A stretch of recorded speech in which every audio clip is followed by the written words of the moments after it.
Albert Einstein once said, "Everybody's a genius, but if you judge a fish by its ability to climb a tree, it will live its whole life believing that it is stupid." Ladies and gentlemen of the jury, today on trial we have modern day schooling. Glad you could come. Not only does he make fish climb trees, but also makes them climb down and do a 10-mile run. Tell me, school, are you proud of the things you've done? Turning millions of people into robots, do you find that fun? Do you realize how many kids relate to that fish swimming upstream in class, never finding their gifts, thinking they are stupid, believing they are useless? Well, the time has come, no more excuses. I call school to the stand and accuse him of killing creativity, individuality, and being intellectually abusive. He's an ancient institution that has outlived his usage. So, Your Honor, this concludes my opening statement, and if I may present the evidence of my case, I will prove it. Proceed. Exhibit A. Here's a modern day phone. Recognize it? Here's a phone from 150 years ago. Big difference, right? Stay with me. Here's a car from today, and here's a car from 150 years ago.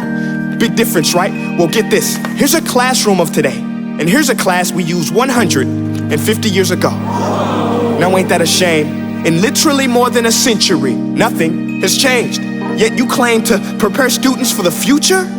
But with evidence like that, I must ask, do you prepare students for the future or the past? I did a background check on you and let the record show that you were made to train people to work in factories, which explains why you put students in straight rows, nice and neat, tell them sit still, raise your hand if you want to speak, give them a short break to eat, and for 8 hours a day, tell them what to think. Oh, and make them compete to get an A letter which determines product quality, hence grade A of meat.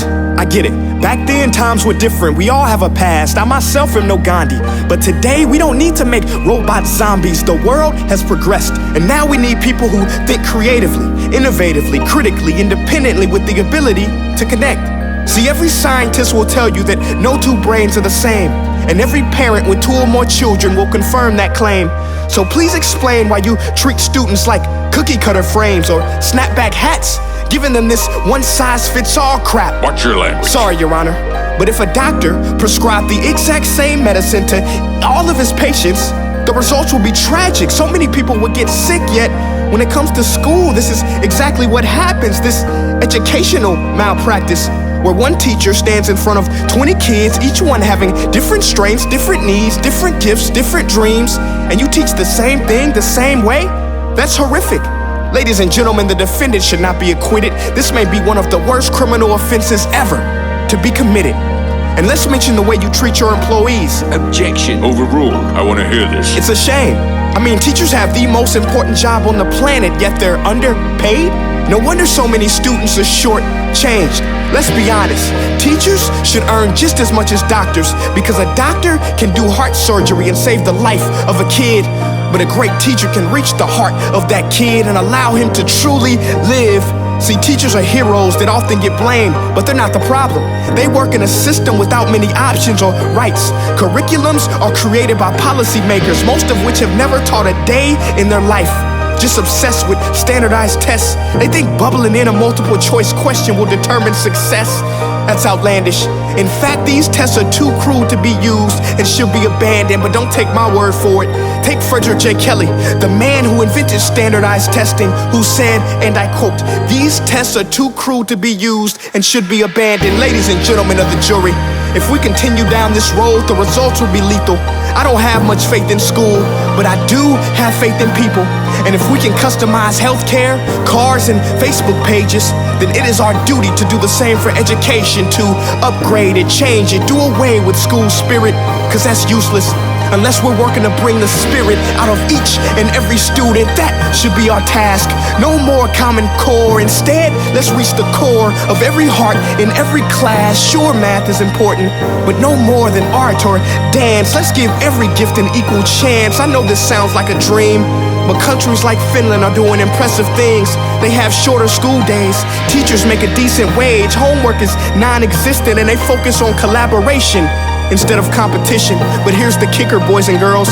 Their educational system outperforms every other country in the world. Other places like Singapore are succeeding rapidly. Schools like Montessori, programs like Khan Academy. There is no single solution, but let's get moving. Because while students may be 20% of our population, they are 100% of our future. So let's attend to their dreams, and there's no telling what we can achieve. This is a world in which I believe, a world where fish are no longer forced to climb trees. I rest my case.